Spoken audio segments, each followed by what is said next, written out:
हाँ तो बच्चों, कैसे हो आप सभी? उम्मीद करता हूँ सब एकदम बढ़िया होगी और एकदम मस्त होगी और पढ़ाई एकदम कंटिन्यू चल रही होगी। ठीक है, तो जो पिछला हमारा लेक्चर था, लेक्चर नंबर 4 था, वो भी एप्लीकेशन ऑफ ट्रिग्नोमेट्री। किसका था? पिछला जो हमारा लेक्चर नंबर था 4, application of trigonometry, application of trigonometry यानी कि त्रिकोणमिति के अनुप्रयोग, त्रिकोणमिति के अनुप्रयोग यानी कि जो ट्रिग्नोमेट्री है इसको हम क्यों पढ़ते हैं, कि इसका यूज क्या है। ठीक है, तो लेक्चर नंबर 4 पे मैंने इसको पढ़ाया था और जो लास्ट क्वेश्चन है, शायद क्वेश्चन नंबर 16 था। कौन सा क्वेश्चन नंबर 16 था? वो किसी टेक्निकल इशू की वजह से रिकॉर्ड नहीं हो पाया था। ठीक है, तो उसको मैं सोच रहा हूँ कि इसको दोबारा बता दूं। इसके बाद हमें स्टार्ट करना है सर्कल। क्या? सर्कल, दैट मीन वृत्त, जो हमारा चैप्टर नंबर 9 है। तो थोड़ी उसका इंट्रो वगैरह देखेंगे। तो पहले जो क्वेश्चन नंबर 16 है उसको चेक कर लेते हैं। ठीक है, यानी कि सॉल्व कर लेते हैं।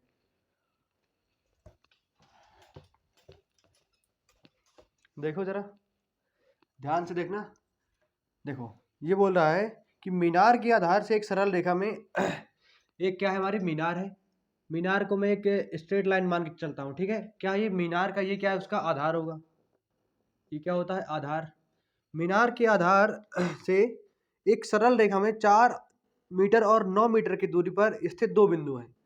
यानी कि ये जो आधार है इसका, यहाँ से एक बिंदु जो है 4 मीटर की दूरी पर स्थित है। कितने मीटर की? 4 मीटर की दूरी पर स्थित है। और तुम्हारा दूसरा बिंदु है वो टोटली 9 मीटर की दूरी पर प्रेजेंटेड है यहाँ से। ठीक है, और ये बोल रहा है कि दो बिंदुओं से ये जो हमारे 2 पॉइंट्स हैं, इनसे मीनार की जो शिखर है, क्या है? ये जो तुम्हारा शिखर है मीनार का, ऐसे कुछ ऐसे ये। ठीक है, तो 4 मीटर दूरी पर स्थित जो बिंदु है उससे मीनार का जो उन्नयन कोण है, और जो 9 मीटर दूर स्थित बिंदु है उससे जो मीनार का जो उन्नयन कोण है, वो हमें क्या दिया हुआ है कि वो दोनों पूरक कोण है। क्या है? दोनों पूरक कोण क्या होते हैं? बोल रहा है कि पूरक कोण है। अब कुछ लोगों को तो पता होगा कि पूरक कोण क्या होता है, लेकिन जिनको नहीं पता है, थोड़ी नई चीज़ है, ये नई क्लास 6 की चीज़ है। तो थोड़ी एक बार इसको देख लो, है ना, क्या होता है पूरक कोण। पूरक कोण वे कोण होते हैं जिनका योग 90 अंश होता है। जिनका वे दो कोण होते हैं जिनका योग क्या होता है? 90 अंश होता है। अब कैसे बताता हूं मैं। अब मान लो कि तुम्हारा ये कोई ये दिया हुआ है। क्या दिया हुआ है? ऐसे बताओ, यानी कि ये तुम्हारा दिया हुआ है 30 डिग्री। कितना दिया हुआ है? 30 डिग्री। अब मैं पूछूं कि तुम 30 डिग्री का पूरा कोण बताओ। क्या बताओ? 30 का पूरा कोण बताओ, तो क्या बताओगे? अगर तुम्हें देखो, तुम्हें पता है कि जो पूरा कोण होता है वो 2 कोण होते हैं और दोनों कोणों का योग कितना होता है? 90 डिग्री होता है। ठीक है, तो अगर एक कोण हमारा 30 डिग्री है और प्लस जो दूसरा होगा, पहले और दूसरे का योग कितना होगा हमारा? 90 डिग्री। यही हमारी पूरा कोण की डेफिनेशन होती है। तो जो तुम्हारा 30 डिग्री है उसको उस तरफ भेज दो, तो जो तुम्हारा दूसरा एंगल निकलेगा वो क्या निकलेगा? 90 माइनस 30 यानी कि 60 डिग्री, है कि नहीं? तो अगर तुम्हारा पहला कोण कितना है? 30 डिग्री, तो दूसरा क्या होगा? 90 माइनस 30। अच्छा, अब यदि इसी टाइप से अगर देखो, एक कोण तुम्हारा क्या है? 45 डिग्री। इसका अगर तुम्हें पूरा कोण चाहिए तो क्या होगा? इसका अगर तुम्हें पूरा कोण चाहिए तो ये तुम्हारा होगा 90 माइनस 45। क्या होगा? अच्छा, अगर तुम्हारा कोई दिया है कि 60 डिग्री का पूरा कोण बताओ। क्या बताओ? पूरक कोण क्या बताओगे? इसका पूरक होता है 90 माइनस 60, यानी कि पूरक कोण वो कोण होता है जिसमें से अगर मान लो तुम्हारे ये कोण है, एक तुम्हारा θ1 है, क्या है? θ2 है, तो तुम्हारा दोनों का योग क्या होता है? 90 डिग्री होता है। तो ऐसे कोणों को बोला जाता है पूरक कोण, यानी कि ऐसे दो कोण जिनका योग क्या होता है? 90 अंश हो जाता है, तो ऐसे कोणों को बोला जाता है पूरक कोण। ठीक है, तो देखो जरा, अगर मैं पूछूं कि तुम्हारा अगर 30 डिग्री का कोण है तो उसका पूरा कोण क्या होगा? तो तुम बोलोगे सर, अगर हमारा एक कोण 30 डिग्री का है और हमें पता है पूरा कोण की डेफिनेशन से कि दो कोणों का योग, अगर दो कोण एक दूसरे के पूरक है तो उनका योग 90 अंश होता है। अगर एक हमारा 30 है तो दूसरा 90 माइनस 30 होगा, दैट मीन 60 होगा, है कि नहीं। अगर तुम्हारा एक 30 है तो दूसरा क्या होगा 90 माइनस 30। अगर एक 45 है तो दूसरा 90 माइनस 45। बात समझ आ रही नहीं आ रही, ये समझो। और अगर तुम्हारा एक एंगल 60 डिग्री का है तो उसका पूरा कोण जब निकालोगे तो क्या होगा 90 माइनस 60 डिग्री। तो इसी प्रकार से अगर मैं मान लो कि एक कोण तुम्हारा क्या है थीटा है, अगर इसका मैं पूरा कोण निकालूं, जरा सोचो, तो ये होगा तुम्हारा 90 माइनस थीटा। ये बात क्लियर है कि नहीं बताओ। अगर 30 डिग्री है तो उसका पूरा होता है 90 माइनस 30। अगर 45 डिग्री दिया हुआ है तो उसका तुम्हारा पूरा कोण होता है मतलब 45 माइनस 90। अगर तुम्हारा 60 डिग्री दिया हुआ है एक कोण, तो जो उसका पूरा कोण होता है वो क्या होता है 60 मतलब 90 माइनस 60, ठीक है। क्योंकि जो दो कोण होते हैं पूरा कोण, उनका दोनों का योग क्या होता है 90 डिग्री होता है। ये कंसेप्ट याद रखो। तो अगर इसी टाइप से मैं मान लो कि मेरा एक कोण थीटा है तो और दोनों एक दूसरे के पूरक हैं, तो दूसरा कोण क्या होगा 90 माइनस थीटा होगा। तो यही कंसेप्ट मुझे यहाँ पे अप्लाई करना है। अगर मैं इसको क्या मानता हूँ थीटा एंगल मानता हूँ, तो जो मेरा ये वाला ये मेरा 90 माइनस थीटा होगा। अब 90 माइनस थीटा मेरा इसलिए होगा क्योंकि ये दोनों कोण एक दूसरे के पूरक हैं। अगर किसी को विश्वास ना हो तो 90 माइनस थीटा प्लस थीटा को जोड़ के देख ले 90 ही आएगा। इससे कैंसिल हो जाएगा, तो यानी कि 90 बराबर 90।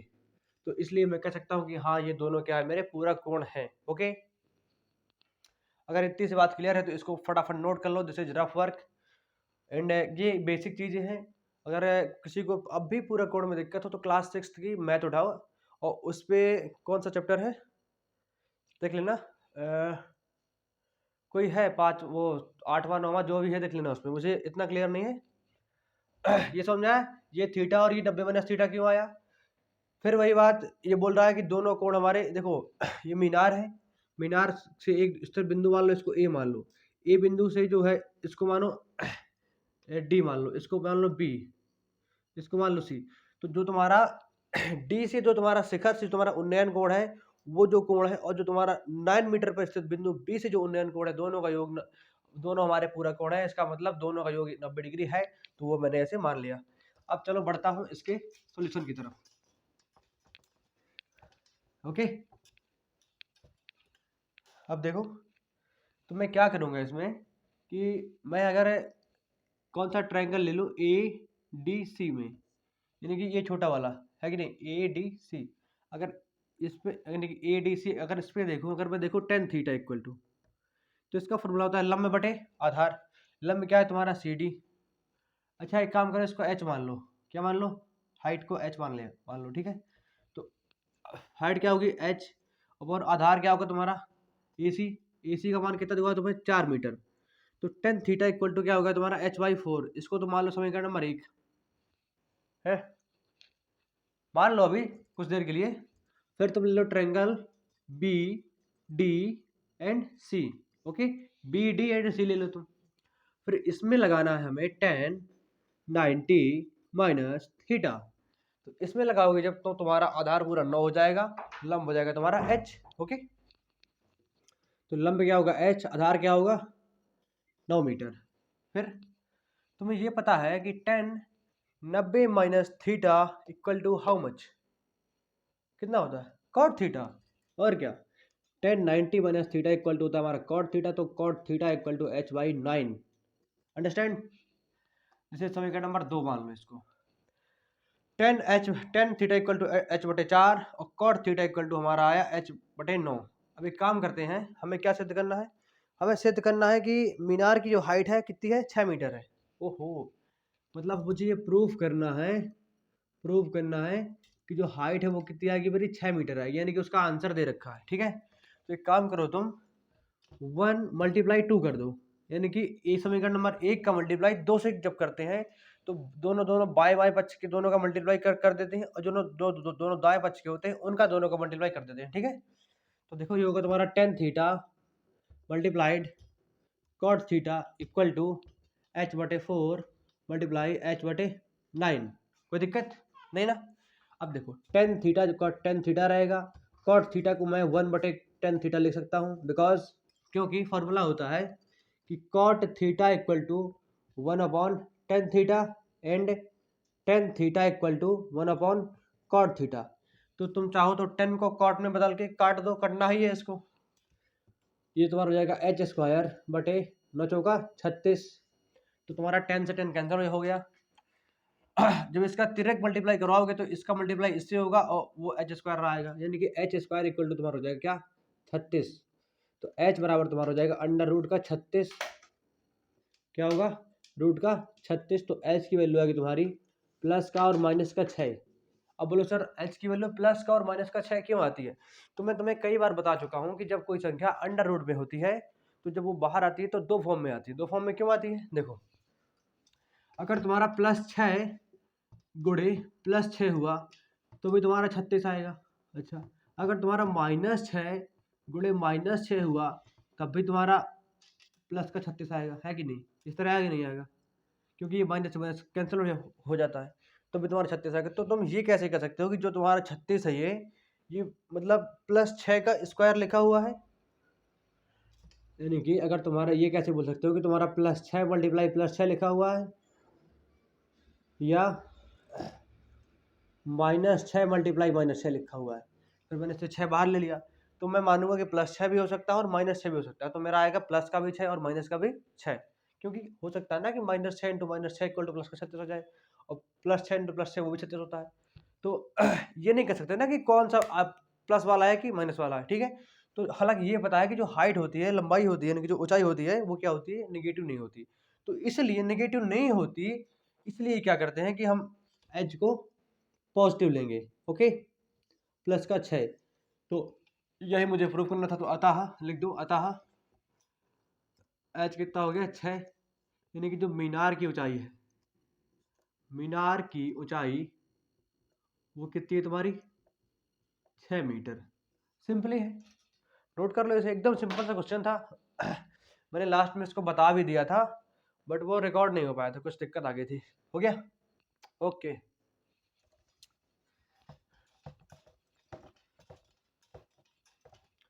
अब बढ़ेंगे हम सर्कल की तरफ। सर्कल को हिंदी में बोलते हैं वृत्त। अब वृत्त के बारे में बहुत सी चीजें हमें जाननी है। पहले बात, मैं मतलब वृत्त जैसे स्टार्ट करता हूँ, कौन सा चैप्टर है हमारा, चैप्टर नंबर 9, यानी कि वृत्त। तो मैं ये मान के चलता हूँ कि तुम्हें इसमें कुछ नहीं आता, ओके, तुम नहीं जानते कि वृत्त क्या होता है, तुम नहीं जानते कि वृत्त क्या होता है। तो मैं एकदम बेसिक से पढ़ाऊंगा कि अगर कुछ भी ना पता हो तब भी तुम्हें इसके बारे में फुल इन्फॉर्मेशन हो जाएगी। देखो कैसे, वृत्त जो होता है, मान लो कि तुम्हारा, मैंने एक कोई बिंदु मान लिया, एक फिक्स कर दिया, यानी कि एक फिक्स बिंदु है मेरा, ठीक है। इससे कुछ दूरी पर मैंने क्या ले लिया, कुछ नहीं, फिक्स दूरी पर, मान लो 5 मीटर, 5 सेंटीमीटर की मैंने एक दूरी ले ली, 5 मीटर मान लो, कितना, 5 मीटर की मैंने एक दूरी ले ली और वहां पर एक बिंदु बना दिया, है कि नहीं, ठीक है। फिर मैंने इस साइड भी 5 मीटर की दूरी ली, वहां पर भी एक मैंने बिंदु बना दिया। मैंने इस साइड भी 5 मीटर की दूरी ली, वहां भी एक बिंदु बना दिया। यानी कि हर एक जगह पर मैंने इस तरह 5-5 मीटर के बिंदु बनाए। क्या किए मैंने, बिंदु बनाए, इस तरह मैं बनाता गया। मतलब मुझे तो पता नहीं कि क्या होता है वृत्त, तो मैं बता रहा हूँ कि वृत्त रियल में होता क्या है। तो मैंने क्या किया कि एक बिंदु को फिक्स कर दिया, यानी कि ये जो बीच वाला था उसको मैंने फिक्स किया था, और उससे 5 मीटर की दूरी की इतनी लंबाई ली थी, और इसी तरह की लंबाई लंबाई की गिर गिर गिर गिर सेट करते चला गया, पूरा गिर गिर। तो मुझे, अभी मैं दूर है जो स्पेस, ये स्पेस मत ना समझो, ये समझो कि मैंने यहाँ भी लिया, यहाँ भी लिया, यहाँ भी लिया, यहाँ भी लिया, यानी कि बहुत छोटे छोटे पॉइंट ले लिए। उस पे ब्लैक बोर्ड पे, वो मतलब व्हाइट बोर्ड पे उतना क्लियर नहीं होगा, इसलिए तो मान लो ना कि तुम्हारे पास मतलब जितनी मैं पॉइंट रखता जा रहा हूँ उतनी तुम्हारी ऐसी ऐसी रेखाएं हैं, ठीक है, इस टाइप की रेखाएं हैं, ये क्या है, इस टाइप की कुछ रेखाएं हैं, मान लो, ठीक है। यानी कि जो तुम्हें ये वाले पॉइंट मिल रहा है, जैसे तुम्हें ये वाले पॉइंट मिले हैं, वैसे मान लो कि ये वाला भी ऐसे आया होगा, ये वाला भी आया होगा, ये वाला भी, ये वाला भी, यानी कि इस तरह इस तरह इस तरह सारे पॉइंट आए होंगे इस तरह करके। तो कहीं ना कहीं जब मैंने एक बिंदु को फिक्स किया और उसकी दूरी को मैंने फिक्स कर दिया, क्या किया, एक बिंदु को मैंने फिक्स किया और उस बिंदु से एक बिंदु दूसरे की दूरी फिक्स कर दी, कि ये, यानी कि ये इससे 5 मीटर की दूरी पर है तो मैंने कम ज़्यादा नहीं की और उसी को बार-बार ऐसे हर जगह रख के घुमाया, तो मुझे ये स्ट्रक्चर मिल गया। तो इस तरीकों को ये जो पूरा ये बन जाता है, ये ये पूरा गोला मतलब गोला नहीं, ये जो पूरा स्ट्रक्चर बनता है ये, इसी को हम बोल देते हैं वृत्त। क्या बोल देते हैं? वृत्त। अच्छा, वृत्त की डेफिनेशन तुम्हारे एनसीईआरटी पे दी हुई है, देखो क्या दी हुई है देखता हूँ। इस पे दिया हुआ है कि वृत्त जो होता है एक प्लेन के, इस पे दिया है वृत्त एक तल के, एक तल के, तल का मतलब समझते हो? तल मतलब जैसे ये बोर्ड का तल, फर्श का तल, छत का तल, समझते हो ना? वो एक मतलब जो वृत्त है, वृत्त एक तल के उन बिंदुओं का समूह होता है, उन बिंदुओं का समूह, समझते हो? मतलब ग्रुप। क्या मतलब? ग्रुप का समूह होता है, जैसे तुम्हारा दोस्तों का ग्रुप। बिंदुओं का समूह होता है जो एक नियत बिंदु, जो एक नियत का मतलब होता है फिक्स। क्या मतलब? कांस्टेंट, यानी कि क्या है? फिक्स। जो एक नियत बिंदु,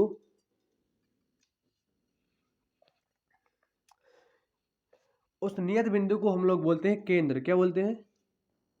अच्छा अभी ये ना समझो, ये समझो कि एक नियत बिंदु जो हमारा फिक्स किया था मैंने, जो एक नियत बिंदु अ, से अचर दूरी, से अचर दूरी, अचर का मतलब होता है बेटा जैसे हमारी 1 2 3 संख्याएं, यानी कि जिनका मान तुम्हारा फिक्स होता है, बदलती नहीं, यानी कि एक्स वाई जेड नहीं कि कभी एक्स का मान 10, कभी एक्स का मान 20, कभी एक्स का मान 5, इस तरह नहीं। एक फिक्स वैल्यू बिंदु से एक अचर दूरी पर होते हैं। तो मैंने तुम्हें वही बताया कि मैं पहले एक बिंदु को फिक्स कर देता हूँ, फिर उससे कुछ दूरी का वो ले लेता हूँ। क्या? मैंने एक पहले बिंदु को फिक्स किया, तो ये हो गया एक नियत बिंदु। ये तुम्हारा क्या हुआ? नियत बिंदु, यानी कि इसे बोल सकते हो कांस्टेंट पॉइंट या फिर फिक्स, कांस्टेंट या बोल सकते हो फिक्स पॉइंट। क्या? अरे कांस्टेंट या फिक्स पॉइंट। ओके, एक मैंने नियत बिंदु लिया, नियत बिंदु से अचर दूरी पर। अचर का मतलब, अरे अचर राशियां होती है ना, 1 2 3 4, जिनकी वैल्यू अगर 4 की वैल्यू है तो अगर 4 लिखा है तो 4 की वैल्यू 4 ही होती है, 4 की वैल्यू 5 नहीं होती, ऐसा होता है ना। तो अचर वैल्यू यानी कि कोई, अरे यार जो जैसे 2 4 मीटर 5 मीटर 6 मीटर इस तरह, यानी कि फिक्स वैल्यू। तो बिंदु से अचर दूरी पर, अचर दूरी हमारी 5 हो गई, अचर दूरी पर होते हैं, यानी कि उन बिंदुओं का समूह होता है। ये जो वृत्त होता है उन बिंदुओं का ग्रुप होता है। अब ग्रुप का मतलब होता है समूह। जैसे मतलब तुम लोग क्लास में जाते होगे ना पढ़ने, तो वहां पे तुम्हारे बहुत सारे दोस्त होंगे, तो बोलते हो ना कि ये हमारा ग्रुप है, तो उसी को बोलते हैं समूह। तो यानी कि जो बिंदु है, जैसे तुम्हारा दोस्तों का समूह होता है, वैसे ये बिंदु का समूह होता है। तो जब इन बिंदुओं को एक फिक्स दूरी पर रखा जाता है, एक फिक्स पॉइंट से, तो एक आकृति बनती है जिसे बोलते हैं वृत्त। समझ में आ रहा है कुछ? और जो तुम्हारा बीच में ये नियत बिंदु होता है, शॉर्ट में इसी को हम केंद्र बोल देते हैं। क्या बोलते हैं? केंद्र। और जो तुम्हारी अचर दूरी होती है ये, क्या? जो तुम्हारी ये अचर दूरी होती है, अचर दूरी को ही बोलते हैं त्रिज्या। क्या बोलते हैं? त्रिज्या, दैट मीन रेडियस। ठीक है? तो जो तुम्हारी अचर दूरी होती है, यानी कि वो चेंज नहीं होती। अगर तुमने 5 मीटर ली तो वो 5 ही रहेगी। यहाँ भी देखो, अगर तुमने 5 ली मतलब यहाँ भी 5, यहाँ भी 5, यहाँ भी 5, यहाँ भी 5, यहाँ भी 5, चाहे जिस जगह पर मानो, ये भी 5, ये भी 5, ये भी 5, ये भी 5, ये भी 5, यानी कि हर एक पॉइंट पे 5 ही रहेगी। तो ये जो हमें पॉइंट मिल जाते हैं, जब मैं इनको मिला देता हूँ तो ये मिल जाते हैं क्या? एक मुझे एक आकृति मिल जाती है, उसी को मैं बोलता हूँ क्या? वृत्त बोलता हूँ। यानी कि वृत्त जो है एक प्लेन पर स्थित उन बिंदुओं का मतलब समूह है। इन बिंदुओं का समूह है जो एक नियत बिंदु से अचर दूरी पर स्थित होते हैं। अचर का मतलब बता दिया मैंने, कांस्टेंट होता है, यानी कि फिक्स वैल्यू, फिक्स पॉइंट। ठीक है? अच्छा, अब तुम्हारी ये होगी त्रिज्या और ये हो गई नियत बिंदु। अब यदि इसी को मैं कुछ ऐसे ड्रॉ करूं, अंदर का जो है वो साफ करके ऐसे लिखूं, ठीक है, कुछ इस टाइप से मैं लिख दूं, लग रहा है कि व्रत है तुम्हें? कभी छल्ला देखे हो? छल्ला कभी चूड़ी देखा है? चूड़ी, बस इसके एग्जाम्पल अगर देखने में व्रत के क्या होता है तो तुम्हारा चूड़ी होता है, छल्ला होता है, और क्या होता है? जो भी तुम्हें इस तरह का देखे, इस तरह का गोला गोला, सब वही होता है, व्रत होता है। ये व्रत है। जो बीच का हमारा फिक्स पॉइंट होता है उसे क्या बोलते हैं? नियत बिंदु को बोलते हैं हम केंद्र। और ये जो तुम्हारी यानी कि जो अचर दूरी होती है केंद्र से लेकर के इस पॉइंट तक की, इसे बोलते हैं हम त्रिज्या। क्या बोलते हैं? त्रिज्या। लेकिन एक बात और है, अगर मैं इसको यहां से लेकर के यहां तक बढ़ा दूं पूरी की पूरी इस तरह से, तो पूरी को क्या बोलते हैं? तो अगर मैं इसको पूरा बढ़ा दूं, पूरी को बोलते हैं हम व्यास, डायमीटर। क्या बोलते हैं? डायमीटर। तो देखो ये तुम्हारा केंद्र हो गया, यहां से यहां तक को बोलते हैं रेडियस यानी कि आर यानी कि त्रिज्या, और यहां से यहां तक जी भी तुम्हारा आर है। अब यदि पूरा हो जाता है तुम्हारा तो इसको बोलते हैं डी। D mean diameter. क्या बोलते हैं? डी का मतलब क्या होता है तुम्हारा? डायमीटर। तो इसका मतलब जरा अगर गौर से तुम देखो, समझना, समझ में आ गया सब? ये तुम्हारा यहाँ से यहाँ तक की दूरी क्या हो गई? तुम्हारी त्रिज्या। ये तुम्हारी त्रिज्या हो गई। तो अगर इसको लोगे तो ये तुम्हारा पूरा होता है व्यास। इसका मतलब अगर मैं आर और आर को जोड़ दूं तो वो मेरे व्यास के बराबर हो जाता है। यानी कि आर को जोड़ दूं आर के साथ तो वो बराबर डी हो जाता है, यानी कि आर आर टू आर बराबर डी। तो ये तुम्हारा सूत्र होता है। ये क्या होता है सूत्र? इसको रट लेना। यानी कि 2 गुणे त्रिज्या बराबर व्यास के होता है, यानी कि 2 आर का मतलब है त्रिज्या, 2 गुणे त्रिज्या बराबर किसके? व्यास के। ओके। अच्छा, अगर तुम त्रिज्या का फॉर्मूला निकालो तो ये तुम्हारा बन जाएगा व्यास बटा 2। क्या बन जाएगा? व्यास बटा 2। तो समझ में आया? बेसिक सी चीजें, मतलब वृत्त क्या होता है वो समझ गए। उसका जो फिक्स पॉइंट होता है उसे बोलते हैं केंद्र, और केंद्र से जो अचर दूरी होती है उसे बोल देते हैं मतलब त्रिज्या। ओके। अच्छा, अब ये बताओ जरा कि मेरे, अगर मान लो मेरे पास कुछ हो, देखो बताता हूँ। ये समझ गए? नोट करो इसको, थोड़ी बताता हूँ। हो गया? एक चीज बताना चाह रहा हूँ, ये बताना चाह रहा हूँ मैं कि देखो मैंने ये बनाया व्रत तुम्हारा। क्या बनाया? व्रत। अरे यार बनता कहाँ है ये व्रत? ये बनाया मैंने, नहीं बनेंगे। अगर व्रत बनाना है तो एक बार में बन जाता है, नहीं तो नहीं बनता। ठीक है, काफी चाहिए हमारा, दिख रहा है कि व्रत है। ओके। तो जो व्रत है ये तुम्हें पता है बीच का केंद्र होता है, यहाँ से यहाँ तक की दूरी त्रिज्या होती है, पूरा क्या अगर दोनों को जोड़े तो व्यास होता है। अच्छा, अब ये समझो कि अगर तुम्हारा, मैं इसको यहाँ से काट दूं, ये मान लो धागा है तुम्हारे इस तरह रखा हुआ है, मैंने इसको ऐसे कैंची से काट दिया, तो इसको पूरा फैला दूं, क्यों? इतना लंबा फैल जाएगा? ये नहीं फैलेगा। अरे इसको अगर मैं काट दूं, एक समझो ये तुम्हारा धागा है इस तरह का पूरा ज्वाइंटेड, और तुम उसको वहां से काट दो और पूरा खींच के फैला दो तो नहीं इस तरह फैल जाएगा। तो जो इसकी लंबाई होती है वो उसे क्या बोलते हैं? ये पूछाओ।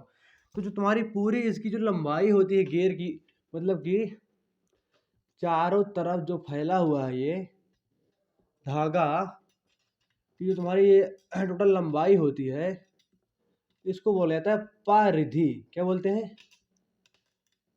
परिधि। ठीक है। ओके। परिधि का मतलब यानी कि जहां से मैंने काटा और उस साइड से, जैसे ये था जॉइंटेड था, इसको मैंने काट दिया कैंची से तो इसको इस तरह फैल गया, तो यानी कि जो इसकी जो पूरी लंबाई होगी उसी को बोलते हैं परिधि। क्या बोलते हैं? जो पूरी लंबाई होती है उसको बोलते हैं क्या? परिधि। ओके। अच्छा, अब यदि परिधि का मुझे वो चाहिए, क्या कितनी लंबी है परिधि, कोई मुझे ये बता दे कि बेटा तुम्हारा ये जो त्रिज्या है ये आर सेंटीमीटर की, यानी कि आर है इसका, इसकी लंबाई, आर का मान 1 2 3 4 कुछ भी हो सकता है, 5 6 10, ठीक है। तो अगर आर तुम्हें ये दिया हो तो तुम ये बताओ कि इसमें पूरा कितना धागा लगा होगा इसको बनाने में। तो वृत्त की परिधि का सूत्र होता है, वृत्त की परिधि का जो तुम्हारा सूत्र होता है वो होता है तुम्हारा 2 पाई इंटू आर, 2 पाई फिर उसके साथ गुणा कर देते हैं इसकी त्रिज्या का जो मान दिया होता है। अब बोलोगे सर पाई क्या होता है? पाई इसको इस तरह लिखते हैं, इसे बोलते हैं पाई यानी कि पी आई, या फिर हिंदी में इसको लिखते हैं इस तरह पाई। इसका मान होता है 22/7। जानकारी के लिए बता दूं कि 22/7 एक ऐसी संख्या है, तुम चाहे 22 में 7 का भाग जितनी बार दे लो, जितनी बार, साइंटिस्टों ने लाखों बार भाग दिया है इसका। लाखों बार का मतलब जो इसका भागफल आता है, जैसे तुमने 7 का भाग दिया 22 में, तो जो इसका भागफल आता है इसमें हमें लाख संख्या मिल जाती है, लाखों संख्या मिल जाती है इसे एक मतलब, और कोई संख्या तुम्हारी रिपीट नहीं होती, ऐसे कुछ आता है 3.141, बहुत सारा आता है लंबा चौड़ा, लेकिन लाख अंक आ जाते हैं तब भी ये समाप्त नहीं होता। ये ऐसी संख्या होती है 22/7, इसको बोलते हैं पाई। तो अगर इसका मेन मान जो हम यूज करते हैं 3.14 पाई का मान, अगर बटे में यूज करना है तो 22/7, और अगर तुम्हें दशमलव में यूज करना है तो 3.14 यूज करो। लेकिन अगर पूरा मान देखो तो तुम लाखों करोड़ों बार भाग दोगे, लेकिन इसका अंत नहीं होता कहीं, ये समझ लो तुम, ठीक है। तो पाई की ये खासियत होती है। अब तुम बोलोगे सर ये पाई आया क्यों, है कि नहीं, क्यों आया ये पाई? तो अगर ऐसे देखें, अगर मैं इसको पूरा मिला दूं इस तरह, तो क्या होता है,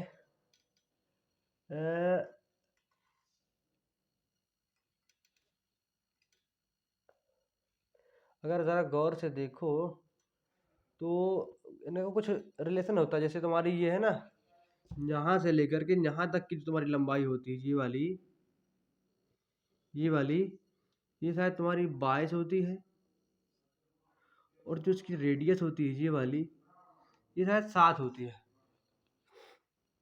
अगर मैं 7 मीटर का गोला लेकर के, 7 रेडियस का, और यदि मैं इसको खींचता हूँ ऐसे करके, कैसे, इस तरह से, अगर उसकी त्रिज्या 7 होती है, अगर मैं उसका आधा गोला खींचता हूँ, तो जो उसकी उसमें जो धागा लगता है पूरा बनाने में उसको, यानी कि जो इसकी लंबाई होती है ये वाली, ये 22 होती है। तो इससे इसका रिलेशन आता है, यानी कि 22/7, इसी को बोलते हैं पाई, ठीक है। शायद ऐसा ही होता है जहाँ तक मुझे पता है, शायद। खैर इसको छोड़ते हैं अभी, फिर आगे बढ़ते हैं हम। वृत्त की काफी प्रॉपर्टी बाकी है, इसको थोड़ी नोट कर लो, है ना, कर लो कर लो, हो गया। चलो कुछ आगे देखते हैं इसमें, वृत्त में आज इसका 10.1 कवर करने का प्रयास करेंगे। देखो अगर हो पाता है तो ठीक है, यानी कि 2 लेक्चर पे इस चैप्टर की भी दी एंडिंग कर देंगे, यानी कि खत्म कर देंगे इसको। अब ये समझ में आया तुम्हें वृत्त क्या होता है, तो फटाफट बना लो एक वृत्त। क्या बनाना है तुम्हें? एक वृत्त बनाना है, मान लो वृत्त है ये। अच्छा अगर मैं, तुम इसको देखो, तुम्हारा ओ है केंद्र, ये तुम्हारी रेखा ए है, ये बी है, और जरा इसको देखो, ये क्या कर रहा है, ये रेखा इसको टच कर रही है ऐसे, ये ए है और ये क्या है, बी है। और यदि तुम एक और वृत्त बनाओ, समझ रहे जरा गौर से, और ये तुम्हारा केंद्र है, अगर इसको 2 जगह से चीर दे, ये ए है और ये बी है, तो जरा गौर करो, अगर तुम फर्स्ट स्ट्रक्चर देखते हो तो इसमें क्या होती है कि ये इसको टच नहीं कर रही रेखा, यानी कि उसको छेद नहीं कर रही ना, यानी कि उसमें छेद नहीं कर रही, तो इस रेखा को बोल देते हैं अप्रतिच्छेदी रेखा, अप्रतिच्छेदी अप्रतिच्छेदी रेखा बोलते हैं इसको, क्योंकि ये इस सर्कल पे छेद नहीं कर रही है, ठीक है। और ये क्या कर रही है,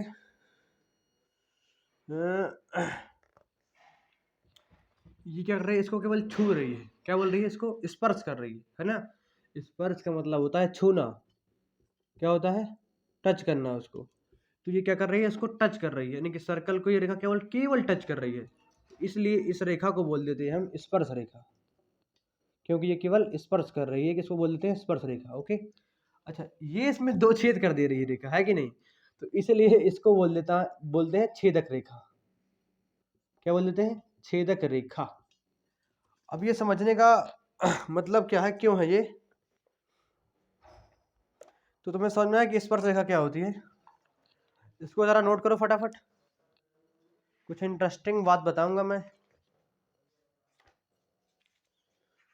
अगर कुछ ना कुछ लेके आया हूं तो इंटरेस्टिंग तो उसमें कुछ ना कुछ होगा।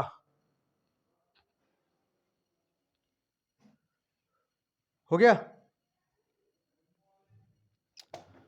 तो अब तुम्हें एक बात इससे समझ में आई होगी। अच्छा, ये समझ में आ गया इतना, इसको बोलते हैं स्पर्श रेखा। और जो बिंदु होता है ना, ये वाला जो स्पर्श करते हैं जिस पे, इसे बोलते हैं स्पर्श बिंदु। क्या बोलते हैं, स्पर्श बिंदु। ओके, इसको बोलते हैं स्पर्श बिंदु। अच्छा, तुमने कभी वो देखा है, कुएं से पानी निकालते हुए अपनी मम्मी को, दादी को, किसी को देखा है, नहीं देखा होगा, अब कुएं ज्यादा बची नहीं है, तो उसमें अगर तुमने देखा हो, एक गर्री लगी रहती है इस टाइप की, वो एकदम वृत्ताकार होती है, यानी कि सर्कल होती है, और उस पे ऐसे ऐसे रस्सी लटकी होती है, इस साइड मम्मी लोग खींच रही होती हैं इस तरह, मतलब रस्सी पकड़ के हाथों से, और इसमें बाल्टी बंधी हुई होती है कि नहीं, देखा है कभी, ऐसे ऐसे खींचती हुई। तो ये जो अगर एक टाइप से देखिए, ये जो रस्सी होती है, ये इस गिर्री पे क्या होती है, स्पर्श रेखा होती है, स्पर्श रेखा का काम, क्योंकि उसको स्पर्श ही करती है ना कहीं, मतलब ऐसा नहीं कि ये गिर रही है रस्सी यहाँ से काट के घुस जाए, ऐसा नहीं होता ना, कि ये तुम्हारी गिर रही है, तुम्हारी रस्सी यहाँ से काट के फिर घुस रही है, ऐसा नहीं होता ना। तो क्या होता है कि वो उसको टच करती है, क्या करती है रस्सी, क्या करती है, उसको स्पर्श करती रहती है, तो इसको भी हम स्पर्श रेखा कह सकते हैं। क्या कह सकते हैं इसको, स्पर्श रेखा। अगर स्पर्श रेखा का दैनिक जीवन में उपयोग देखना चाहो तो वो बता रहा हूँ, कि जैसे कुएं से पानी निकालते हैं तो उसमें गर्री लगी होती है, तो उस गर्री में वो रस्सी लपटी होती है, तो रस्सी उस गर्री की सपेक्षा, अगर गर्री को वृत्त मान ले तो रस्सी उसके स्पर्श रेखा का काम करती है, ठीक है। अच्छा, फिर अगर तुम देखो कि जो स्पर्श रेखा होती है, वो वो जो है, मतलब वृत्त को केवल एक ही बिंदु पर स्पर्श करती है। क्यों, अगर दो बार उसने टच कर दिया तो उसको बोल देते हैं छेदक रेखा, है कि नहीं। अगर उसने दो बिंदु पर टच कर दिया तो क्या बोलेंगे, छेदक। और इसकी भी कंडीशन है, ये दो से ज्यादा काट भी नहीं सकती। कहाँ काट सकती है, अच्छा ऐसे खींच दो, कोई ऐसे खींच दे जो, यानी कि इस वृत्त को दो से जगह ज्यादा जगह पर काट दे, अगर कोई खींच सकता है तो बताओ मुझे। नहीं खींच सकता कोई, क्योंकि ऐसा होता ही नहीं है। अगर कोई सर्कल है तो छेदक रेखा उसको मैक्सिमम दो पॉइंट पे कट कर सकती है, और स्पर्श रेखा जो होती है, सर्कल को केवल एक ही बिंदु पर स्पर्श करती है। तो जरा ये पॉइंट लिख लो, तुम्हारे काम का है। हो गया। और जो अप्रतिच्छेदी रेखा होती है, वो सर्कल को किसी भी पॉइंट पे टच नहीं करती। तो तुम्हारे में दिया हुआ तो इसको लिख लो एक पॉइंट डाल के ऐसे करके, कि स्पर्श रेखा जो है, स्पर्श रेखा वृत्त को केवल एक ही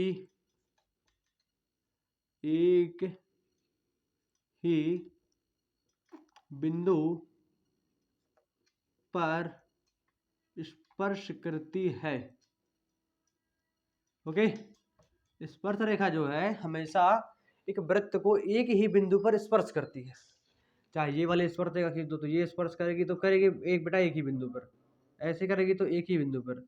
अब तुमको लग रहा होगा सर ये यहाँ से यहाँ तक तो टच कर रही है, वो थोड़ी बनाने में है, लेकिन जब परफेक्टली बनाते हैं तो केवल वो एक ही पॉइंट पे टच करती है, ठीक है। हाँ, ये बात तुम एकदम नोट रखना। तो और कुछ था इसमें, तो वृत्त के एक बिंदु पर केवल एक ही स्पर्श रेखा होती है। अच्छा, पहले ये सब थोड़ी स्पर्श रेखा की वो लिख लो डेफिनेशन। स्पर्श की पहले तुमने विशेषता लिख ली, और उसकी डेफिनेशन होती है कि किसी वृत्त की स्पर्श रेखा वह रेखा है जो वृत्त को केवल एक बिंदु पर प्रतिच्छेद करती है। स्पर्श रेखा वृत्त को केवल एक ही बिंदु पर स्पर्श करती है, इसको या फिर ऐसे लिख लो कि जो स्पर्श रेखा है, किसी वृत्त की स्पर्श रेखा, अरे दोनों चीज एक ही है, जो समझा दिया वही है, थोड़ी लिख लो। किसी वृत्त की स्पर्श रेखा जो है, किसी वृत्त की स्पर्श रेखा क्या करती है कि वह रेखा है, स्पर्श रेखा वह रेखा है जो जो वृत्त को केवल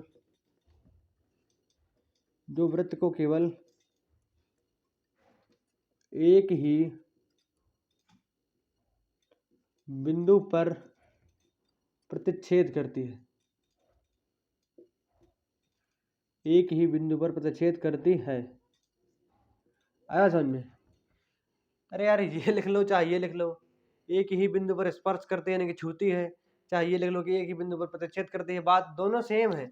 चाहे ये लिखो चाहे ये लिखो, क्या अंतर है? कुछ अंतर नहीं दोनों में। फिर है किसी वृत्त की स्पर्श रेखा छेदक रेखा की एक विशिष्ट कंडीशन है जब संगत जीवा दोनों के सिरे संपाती रहते हैं। ओके, ये समझ में आ गया? नोट करो इसे। एक और चीज देखेंगे हम अभी।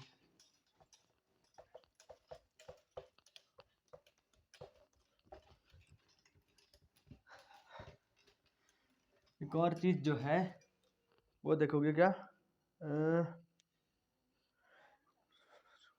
अच्छा, अगर कोई तुम्हारा वृत्त है, ये क्या है? वृत्त है। तो जो तुम्हारी ये जो अंदर से अंदर की जीवा ये होती है रेखा, यहाँ से यहाँ तक कि इसको बेटा बोला जाता है जीवा, कॉर्ड बोलते हैं इसको। कॉर्ड को पता नहीं क्या होती मीनिंग, पे इसको बोलते हैं जीवा बोलते हैं, ठीक है? तो देखो जो तुम्हारी छेदक रेखा है, समझना, मानता हूँ कि तुम्हारी एक छेदक रेखा है ये इस तरह से, तो यहाँ से यहाँ तक ये क्या हुई? जीवा हुई। अरे तुम्हारी पी की भी एक छेदक रेखा है, तो अगर मैं इसको ए मानूं, इस बिंदु को बी मानूं, तो ए से बी क्या हुई? जीवा हुई, और वो तुम्हारी क्या हुई? छेदक रेखा हुई। पी की भी एक छेदक रेखा है जो जो मतलब वृत्त को ए और बी पर काट रही है।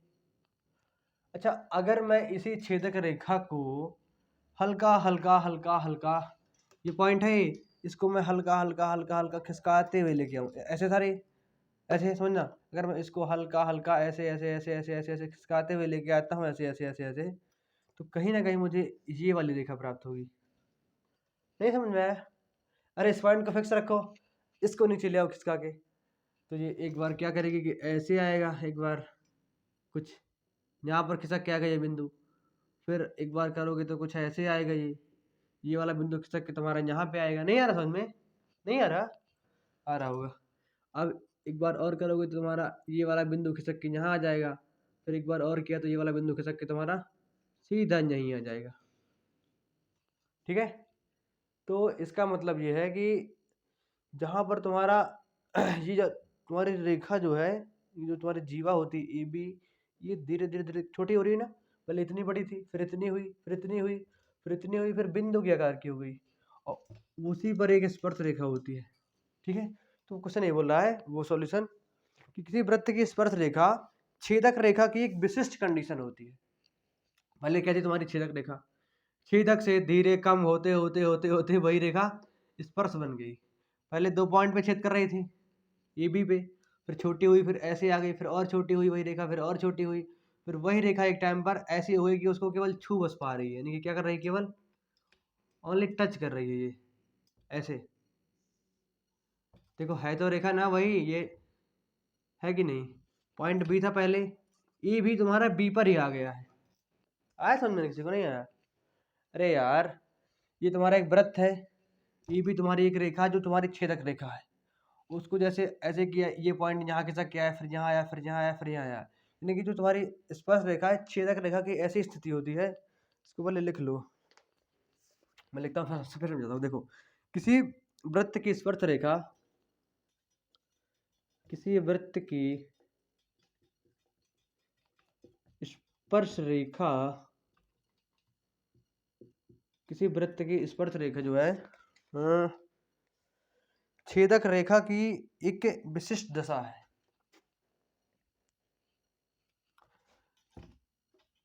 स्पर्श रेखा छेदक रेखा की एक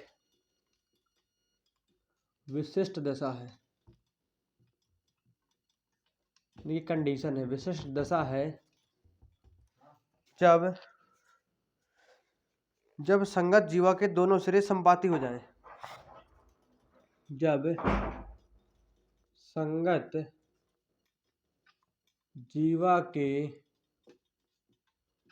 दोनों सिरे क्या हो, संपाती हो जाएं, दोनों सिरे संपाती हो जाएं। कैसे बताता हूँ। अच्छा, चैप्टर नंबर 3 पे मैंने तुम्हें बताया था कि संपाती का मतलब क्या होता है। संपाती का मतलब होता है अगर एक बिंदु यहाँ पे रखा हुआ है, अगर किसी किसी एक और बिंदु को उसी के ऊपर रख दिया गया तो उसे बोलते हैं संपाती, यानी कि एक दूसरे के ऊपर रख जाना उसको बोलते हैं संपाती। जैसे ये एक मेरा मार्कर है, अगर एक मार्कर मैं इसके ऊपर और रख दूं तो ये मार्कर उस मार्कर के संपाती हो गया और वो वाला भी मार्कर इसके संपाती हो गया। तो इसका ये कह रहा है कि इस देखो स्पर्श रेखा ये तुम्हारी है कि नहीं,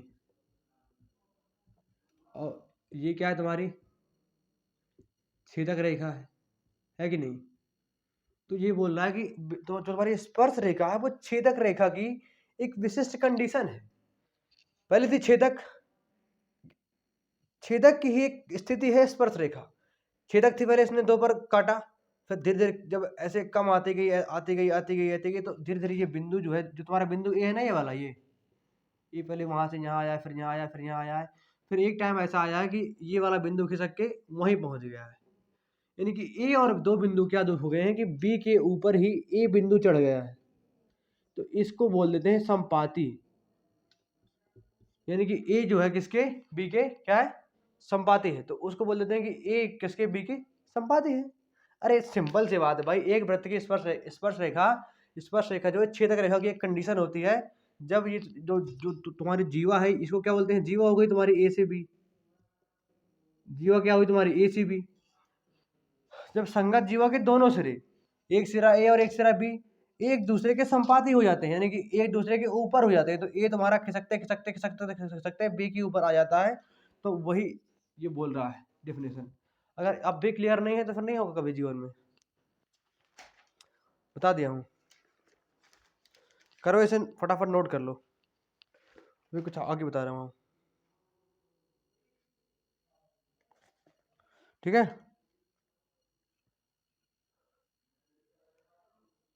हो गया इस बार से।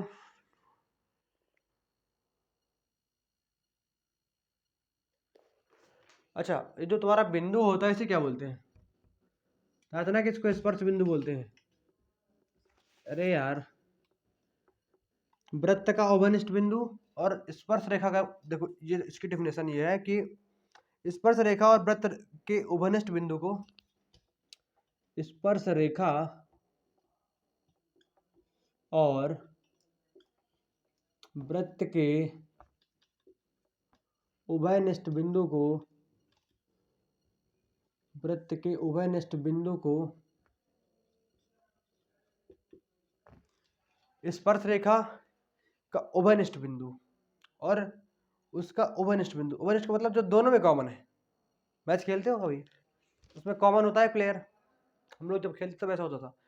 हम जैसे दो हो गए इस साइड, दो हो गया उस साइड, एक हो गया हमारा बीच में कॉमन, तो वो हमारी तरफ से भी बैटिंग करे फील्डिंग करे और उसकी तरफ से भी बैटिंग करे फील्डिंग करे, उसे बोलते हैं कॉमन। तो इसी टाइप से एक बिंदु है कॉमन, उसकी तरफ से भी है और हमारी तरफ से भी है, यानी कि हमारी रेखा में भी है और उसके वृत्त में भी है। उसका वृत्त ये है तो उस पर भी है, हमारी रेखा ये है तो इस पर भी है, तो इसको बोलते हैं उभयनिष्ठ बिंदु। तो स्पर्श रेखा और वृत्त के उभयनिष्ठ बिंदु को क्या बोलते हैं, स्पर्श बिंदु बोलते हैं। को क्या है कि स्पर्श बिंदु कहते हैं। ओके, क्या कहते हैं, स्पर्श बिंदु कहते हैं। फिर क्या है, तथा रेखा वृत्त के उभयनिष्ठ बिंदु पर स्पर्श तथा रेखा को ये बोल सकते हो कि ये उसको स्पर्श कर रही है, यानी कि रेखा को ओवनिष्ठ बिंदु का स्पर्श करना कहते हैं। वो लिखने की आवश्यकता नहीं है, ठीक है। कर नोट इसको, नोट करो। फिर एक और इंपॉर्टेंट चीज बताता हूँ।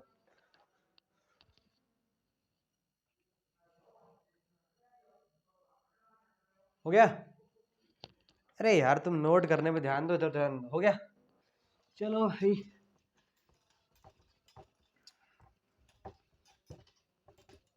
अगर छेदक रेखा स्पर्श रेखा समझ में आई हो तो बढ़िया है, अगर ना आई हो तो दोबारा से ट्राई कर लेना।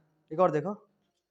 अच्छा, अगर मैं बनाता हूँ एक सर्कल, एक कंसेप्ट ही बताता हूँ, एक एक बनाता हूँ क्या, मैं सर्कल यानी कि वृत्त। ओके, अरे वृत्त नहीं, अंडा लग रहा है ये, अंडा भी नहीं लग रहा, कुछ और लग रहा है ये क्या है?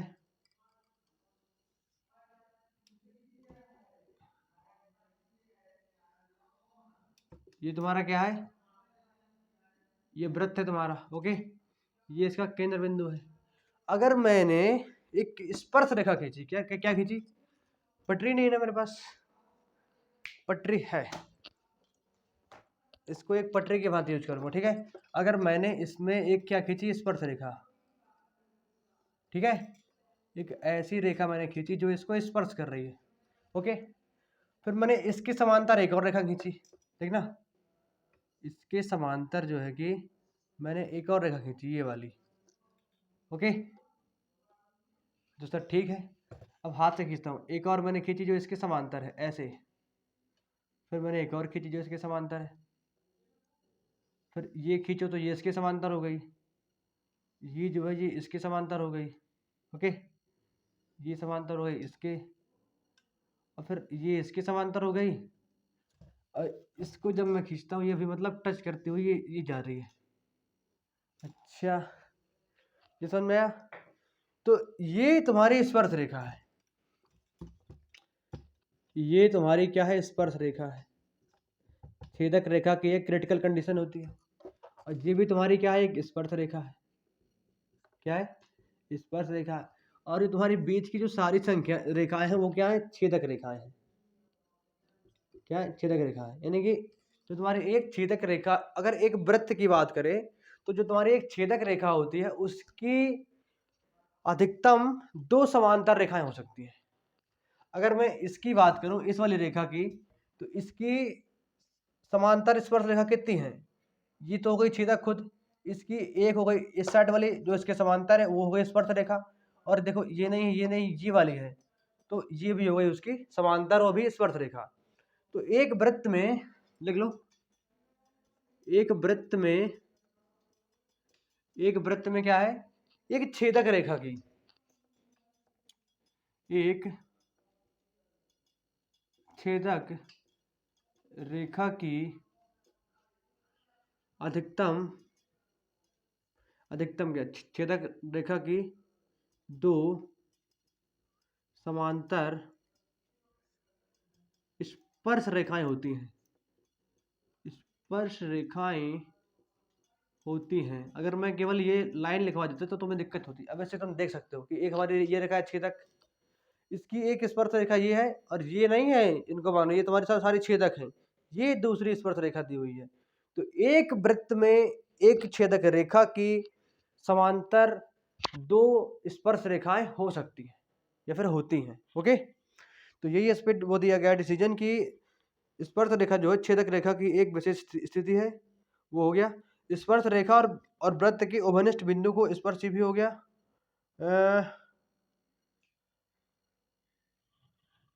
ये मैंने तुम्हें कहाँ से लिखवा दिया, इसमें दिया है क्या?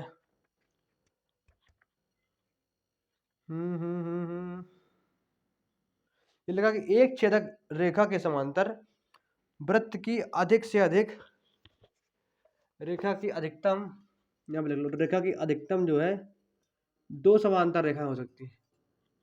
एक वृत्त की बात करें और एक छेदक रेखा की अधिकतम 2 समांतर रेखाएं हो सकती हैं, 2 समांतर स्पर्श रेखाएं हो सकती हैं, ओके। अच्छा, चलो इसको नोट कर लो, यही थी। अब एक चीज मैं तुमसे जो पूछूंगा उसका जवाब देना।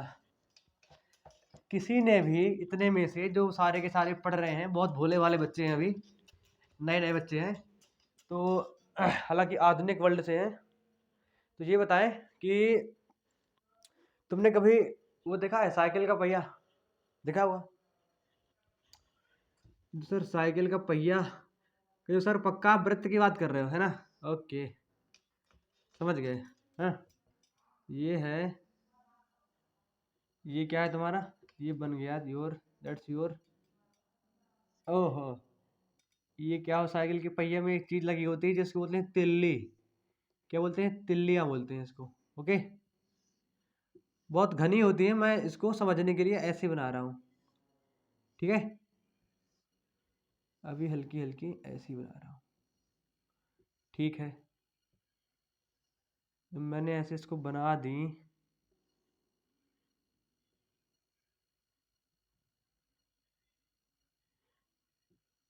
इस टाइप की।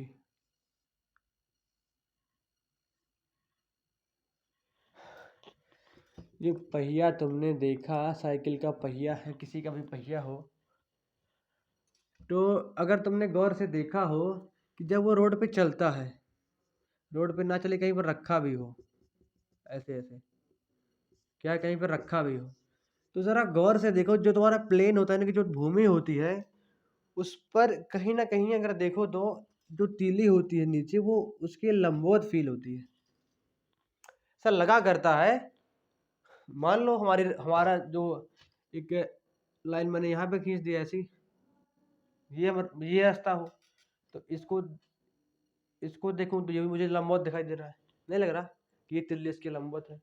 अच्छा, अगर मैं ऊपर देखता हूँ कि यहाँ से अगर रोड, अगर ये सिरा रोड पे चल रहा हो या फिर कुछ भी, तो ये भी मुझे लंबवत है। यानी कि हर एक तिल्ली जो है इसकी, जब मैं उस पर एक स्पर्श रेखा खींचता हूँ, तो मुझे ये महसूस होता है कि इसकी हर एक तिल्ली जो है वो स्पर्श रेखा के साथ 90 अंश का कोण बना रही है। समझ रहे हो? जब पहिया चलेगा ना आगे की ओर, तो घूमेगा ऐसे ऐसे ऐसे ऐसे ऐसे, तो एक तिल्ली यहाँ पर आएगी, तो जब इसको देखोगे तो ये लगेगा कि ये भी 90 अंश का बना रही है, ये भी 90 अंश का, ये भी, यानी कहीं ना कहीं तुम्हें ये फील होगा कि स्पर्श रेखा पर जो है, जो तिल्ली का जो कोण होता है, वो हमेशा लंबवत होती है, हमेशा लंबवत। महसूस करना कभी, ऐसा लगेगा तुम्हें। तो जब वो लंबवत होती है, तो इसमें दिया है ना कि देखा होगा,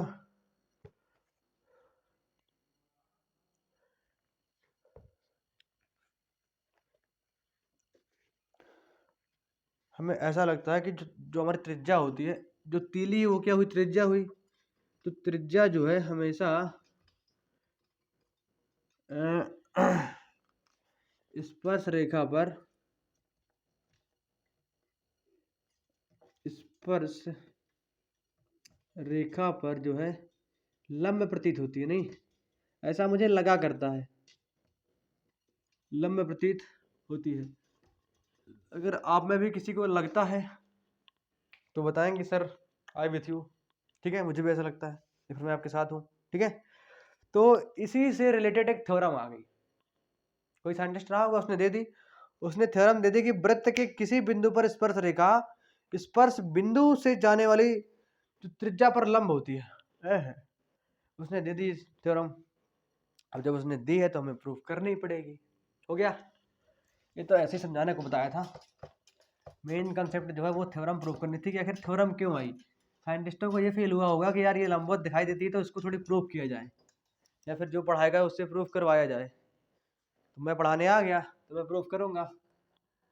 ओके, थ्योरम नंबर 10.1। ओके, वृत्त के किसी बिंदु पर स्पर्श रेखा, वही चीज है, वृत्त के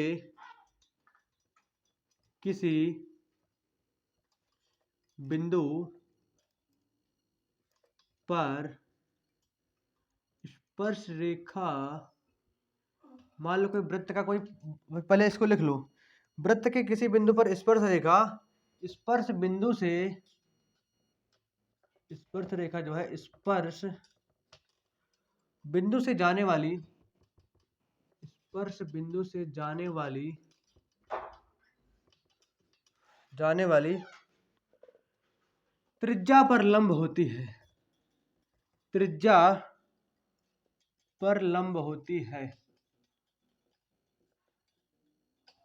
त्रिज्या पर लंब होती है। यानी कि वृत्त के किसी भी बिंदु पर स्पर्श रेखा, समझो जरा, एक वृत्त है, जब इस थ्योरम को हम प्रूव करेंगे, अभी करना है, तो हमें ये दिया होगा, यानी कि गिवन होगा, यानी कि दिया होगा, गिवन को बोलते हैं दिया है, ठीक है। ये दिया है कि एक वृत्त है, उसका केंद्र O है मान लो, अब उसकी जो रेडियस है वो क्या है, R है। तो बोला कि वृत्त के किसी बिंदु पर स्पर्श रेखा, मान लो कोई इसका बिंदु है ये, इस पर जो स्पर्श रेखा होती है, स्पर्श बिंदु से जाने वाली, ये तुम्हारा स्पर्श बिंदु है, ये तुम्हारी क्या होती है, स्पर्श रेखा, क्योंकि ये वृत्त को स्पर्श कर रही है, इस बिंदु पर कर रही है, तो इस बिंदु को बोला जाता है स्पर्श बिंदु। ओके, तो स्पर्श रेखा है, स्पर्श रेखा की स्पर्श बिंदु से जाने वाली त्रिज्या, जैसे त्रिज्या, तो त्रिज्या ऐसे जा रही ना, यहाँ से हमारा छका, धनुष उठाया, तीर उठाया हमारा, खचाक, ऐसे करके तो वो जा रही है ऊपर। तो जब जा रही है इससे, तो स्पर्श बिंदु से जाने वाली जो होती, जो रेडियस होती है वो लंब होती है, ये 90 डिग्री होता है, ये हमें प्रूव करना है। बट जो अभी हमें दिया हुआ है, क्या दिया है, अगर देखें तो दिया है कि हमारा एक केंद्र है, हमारा एक वृत्त है, एक वृत्त है जिसका केंद्र क्या है, O है, इसको प्रूव कर रहे हैं ना, जिसका केंद्र क्या है, O है। ओके, ठीक है, केंद्र O है, और उसकी जो स्पर्श रेखा है उसको मान लेता हूं मैं XY। स्पर्श रेखा क्या है, XY है, सिंपल सी बात है, और क्या, जो दिया है वही तो लिखेंगे, स्पर्श रेखा क्या है, XY है, ठीक है। और स्पर्श बिंदु को मान लेता हूं मैं P है, और ये चिन्ह तो तुम्हारा एंड का, ठीक है, ये ऐसे करके ऐसे एंड का चिन्ह होता है, किसका, एंड यानी कि और, तो P जो है हमारा स्पर्श बिंदु है, क्या है, स्पर्श बिंदु है, ये हमें क्या है, गिवन यानी कि दिया हुआ है। इसके बाद आते हैं टू प्रूव, यानी जो हमें सिद्ध करना है, टू प्रूव, PROVE यानी कि जो हमें सिद्ध करना है। अब बच्चों ये बताओ कि सिद्ध क्या करना है हमें, इसमें सिद्ध ये करना है कि जो हमारी रेडियस है उसकी लंबवत होती है, रेडियस हमारी OP है, यानी कि OP है, इसको बोलते हैं परपेंडिकुलर, यानी कि OP लंबवत है किसके, XY के, ये सिद्ध करना है हमें, ठीक है। मैं क्या करता हूँ कि इसको बता दूँ थोड़ी, इसमें करना पड़ेगा, तो थोड़ी इसको बता रहा हूँ, केवल ये चीज़ याद रखो, ठीक है। अब यहाँ पर मैं एक बिंदु मानता हूँ, क्या तुम्हारा क्यू है ना, हाँ इसको मानता हूँ मैं बिंदु क्यू। अब ज़रा इसको डॉट डॉट करके मैं मिलाता हूँ कुछ इस टाइप से, तो यहाँ पे मान लो क्यू, ठीक है, ये मान लो क्यू, तुम्हारा बिंदु क्यू मैंने मान लिया, और इसको मान लेता हूँ जहाँ पे वृत्त को कट करती है, इसको मान लेता हूँ मैं R, ठीक है। तो यदि हम सीधे उसकी तरफ चलेंगे, इसकी तरफ, प्रूफ की तरफ। अब प्रूफ को कहीं ना कहीं हिंदी में जहाँ तक मैं जानता हूँ उपपत्ति बोलते हैं, क्या बोलते हैं, उपपत्ति, जहाँ तक नहीं सही है एकदम, ठीक है। तो इसका मतलब बोल रहा है कि मानो कि क्यू जो है एक पॉइंट है, कहाँ पे, XY पे, जो OQ को जोड़ रहा है, QXY पर एक बिंदु है, जो OQ को जोड़ता है, OQ को क्या कर रहा है, जोड़ रहा है। अरे सिंपल सी बात है सर, ये पता है, ये क्वेश्चन में आता है बोर्ड में, इसलिए इसको पूरा थ्योरी सेट करना पड़ता है, ठीक है। मानो कि यह जो है, it touch the circle eight R, और ये जो है R पे, तथा OQ जो है R बिंदु पर, OQ R बिंदु पर वृत्त को टच करती है, वृत्त को स्पर्श करती है, कट, स्पर्श करो या फिर काटती है, जो भी है, स्पर्श करती है, ठीक है। यानी कि इस पर यहाँ से R बिंदु को स्पर्श करती है ना कि सर्कल को, सर्कल को कट करती है और आर बिंदु को स्पर्श करती है, ठीक है। तो अगर अच्छा तुम ये देखो कि जो तुम्हारा ओ क्यू होगा वो बड़ा होगा किससे, ओ आर से, है कि नहीं। तो है कि नहीं, अब इतना लंबा है ये इतना सा है, तो ओ क्यू किससे बड़ा होगा, ओ आर से, ठीक है। अच्छा अगर तुम ये देखो कि वृत्त की जो त्रिज्या होती है वो कभी चेंज नहीं होती, तो ओ पी बराबर ओ क्यू होगी, नहीं होगा। ओ पी किसके बराबर होगा, हमारा ओ आर के, है कि नहीं। दोनों त्रिज्याएं हैं, क्या है ये तुम्हारी रेडियस है। तो मैं इसको लिख सकता हूँ कि जो ओ क्यू होगा वो बड़ा होगा ओ पी से भी, है कि नहीं। तो जब ओ क्यू हमारा ओ पी से बड़ा होगा, इसका मतलब है सेम विल बी द मतलब same will be the case with the all point on circle. तो वृत्त पर जब मतलब जो भी बिंदु होंगे, इस पर जितने भी तुम्हारे बिंदु होंगे, चाहे जो बिंदु हो, सब के लिए ऐसा ही होगा, यानी कि यह जो है वृत्त पर स्थित, वृत्त पर स्थित सभी बिंदुओं के लिए सत्य होगा, सभी बिंदुओं पर लागू होता है, ये लिख लो अपनी भाषा में, ठीक है। क्या होता है कि सभी बिंदुओं पर लागू होता है, नहीं होता। अब पी की जगह आर है, कोई एस मान लो, टी मान लो, तो तुम्हारे सारे ओ क्यू से छोटे होंगे, चाहे जो भी बिंदु हो। तो बोल रहा है कि ये मतलब वृत्त पर स्थित सभी बिंदु पर लागू होता है। क्या लागू होता है कि ओ क्यू बड़ा होगा ओ पी से, ओ पी हो, ओ आर हो, कोई और पॉइंट हो तो सबसे बड़ा होगा क्योंकि वो बाहर स्थित है, ठीक है। तो इसका मतलब है कि ओ पी जो है हमारी छोटी वो है। इसका मतलब क्या है कि अतः ओपी क्या है, ये लिखा है OP is the smallest line that connect X Y. OP वह सबसे छोटी रेखा है, सबसे छोटी रेखा है जो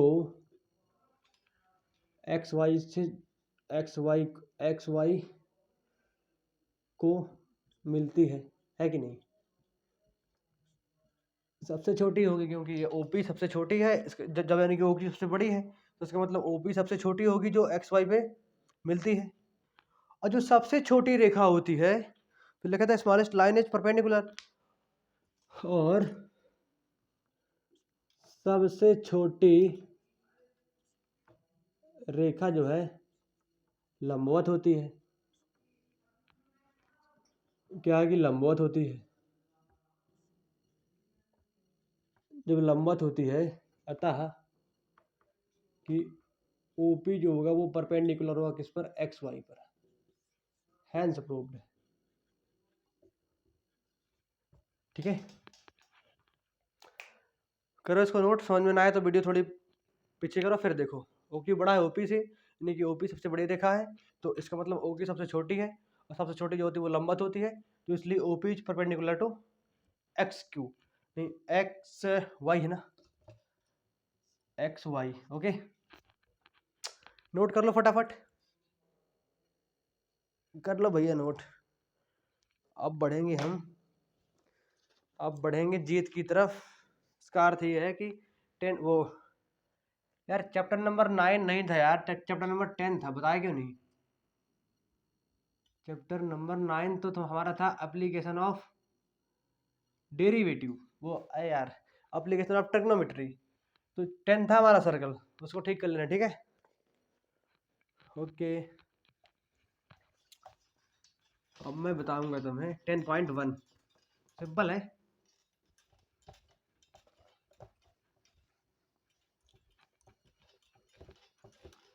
10.1 बहुत छोटा है, और 10.2 जो है वो अगले लेक्चर पर डिस्कस करना है हमें, ठीक है। तो टेंशन मतलब कि लेक्चर बड़ा हो चुका है। ये तुम्हारा है एक्सरसाइज 10.1। तो तुम्हारा इसका फर्स्ट ही क्वेश्चन ये बोल रहा है कि वृत्त की कितनी स्पर्श रेखाएं हो सकती हैं।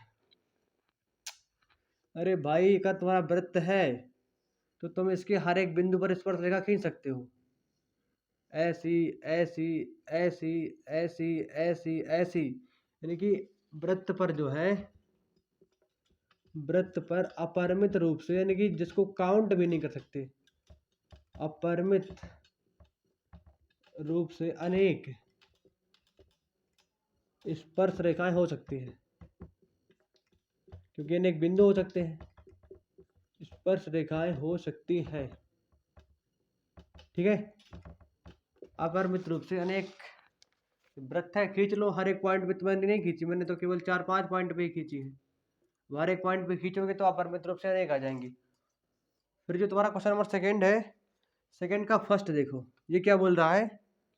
ये तुम्हारा खाली स्थान है, एक वृत्त की स्पर्श रेखा उसे डैश बिंदु पर प्रतिच्छेद करती है।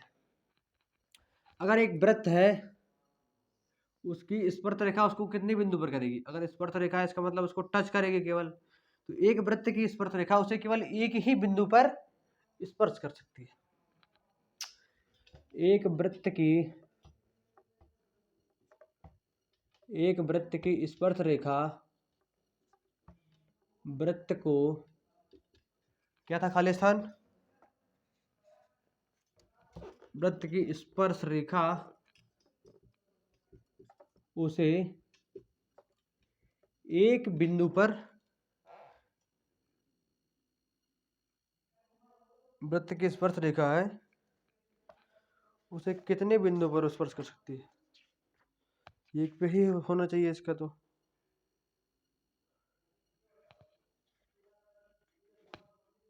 है कि नहीं। खुद सोचो, अगर तुम्हारा वृत्त है तो एक ही बिंदु पर, एक वृत्त की स्पर्श रेखा उसे एक बिंदु पर प्रतिच्छेद करती है। ठीक है, प्रतिच्छेद करती है, प्रतिच्छेद करती है, स्पर्श करती है। मैंने इसकी दो डेफिनेशन लिखवाई थी, चाहे प्रतिच्छेद मान लो चाहे स्पर्श मान लो। ठीक है, ओके। फिर क्या है, जो सेकंड नंबर का क्वेश्चन है वो क्या बोल रहा है कि वृत्त को दो बिंदुओं पर प्रतिच्छेद करने वाली रेखा को क्या कहते हैं। तुम बताओ, मैं नहीं बताऊंगा जी। अगर कोई तुम्हारा वृत्त है, अगर उसको दो बिंदुओं पर प्रतिच्छेद कर रही है रेखा, तो उस रेखा को क्या बोलते हैं, बताओ जल्दी। किसी वृत्त को दो बिंदुओं पर प्रतिच्छेद करने वाली रेखा को क्या बोलते हैं, जल्दी बताओ। अगर भूला ना हो तो बेटा इसको बोलते हैं छेदक रेखा। क्या बोलते हैं, छेदक रेखा। यानी कि किसी एक मतलब एक वृत्त को दो बिंदुओं पर प्रतिच्छेद करने वाली रेखा को ही तो छेदक बोलते हैं। एक पर कर रही है तो स्पर्श बोलते हैं, स्पर्श रेखा। ठीक है, अब जो इसका थर्ड है वो क्या कह रहा है, थर्ड बोला है कि वृत्त की डैश समांतर स्पर्श रेखाएं हो सकती हैं। तो अगर कोई वृत्त है, वैसे तो इसकी तमाम स्पर्श रेखा हो सकती है, लेकिन अगर समांतर की बात करें तो एक ये और दूसरी ये, यानी जो टच कर रही है उसको ऐसे करके, एक ये हो गई और एक ये। तो ये बोल रहा है कि एक वृत्त फिर की डैश समांतर रेखाएं हो सकती हैं, कितनी हो सकती है, तो एक वृत्त की समांतर स्पर्श रेखाएं कितनी हो सकती हैं, दो समांतर स्पर्श रेखाएं हो सकती हैं, दो समांतर स्पर्श रेखाएं हो सकती हैं, रेखाएं होती हैं। ठीक है, क्योंकि एक ये साइड वाले एक इस साइड वाले, अगर समांतर ना होता तो मान लेते कि ये भी होगी, लेकिन समांतर कहाँ होगी, वो समांतर की बात कर रहा है तो समांतर केवल दो हुई। अगर अंदर की बात करें तो वो सारी स्पर्श नहीं, फिर वो छेदक कहलाएंगी। ठीक है, तो नोट करो इसे। फोर्थ देख लो, फोर्थ अगर की बात करें तो ये बोल रहा है कि वृत्त और उसकी स्पर्श रेखा की उभयनिष्ठ बिंदु को क्या कहते हैं। अच्छा बताओ, कोई वृत्त है, सोचो एक वृत्त है, वो एक उसका बिंदु और एक स्पर्श रेखा है, उसका उभयनिष्ठ बिंदु यानी कि कॉमन पॉइंट को बोलते थे स्पर्श बिंदु। भूल गए क्या, क्या बोलते थे इसको, स्पर्श बिंदु। ओके, नोट इट, करो नोट। इसके थर्ड और फोर्थ और कर लेते हैं, फिर खत्म ये लेक्चर भी खत्म और ये हमारी एक्सरसाइज भी खत्म। ओके, बच्चे हमारे काफी होशियार हैं, टैलेंटेड हो गए हैं, है ना। क्वेश्चन देख के ही जवाब का अंदाजा लगा लेते हैं, हालांकि अंदाजा कभी कभी गलत भी निकलता है, कोई बात नहीं।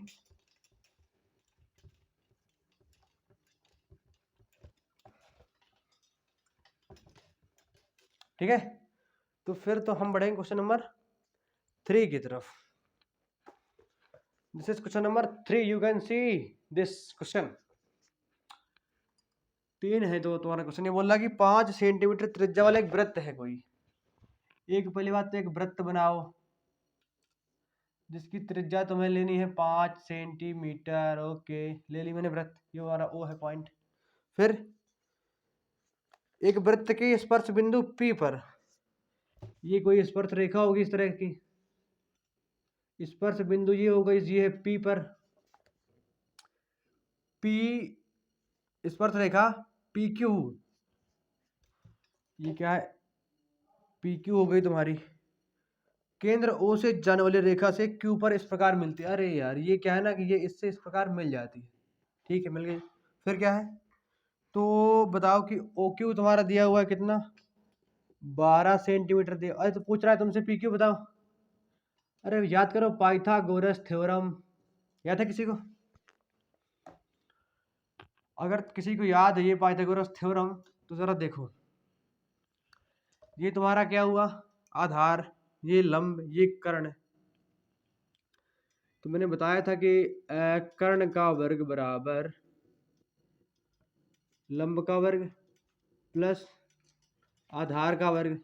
ठीक है, तो कर्ण क्या था हमारा, OQ तुम्हारा दिया OQ का वर्ग, लंब क्या है, लंब लंब लंब चाहे तुम जाओ तो इसको मान लो, नहीं इसको मान लो, लंब मान लो तुम PQ का स्क्वायर प्लस आधार मान लो OP का स्क्वायर। ठीक है, तो OQ की वैल्यू तुम्हें दी हुई है 12 का स्क्वायर इक्वल टू PQ निकालना है, प्लस OP तुम्हें दिया हुआ है 5 का स्क्वायर, तो यानी कि 144 होता है। इसको दूसरा यानी कि माइनस का 25 इक्वल टू PQ का स्क्वायर। तो देन PQ का स्क्वायर इक्वल टू तुम्हारा हो जाएगा कितना, 144 होता है ना, ये 144 तो तुम्हारा बचेगा 119। तो PQ इक्वल टू तुम्हारा बचेगा अंडर रूट का 119 सेंटीमीटर। दिस इज तो योर आंसर। फटाफट इसको इसको करो नोट। अब बढ़ेंगे क्वेश्चन नंबर 4 की तरफ and after question number 4 the lecture will be and. हो गया?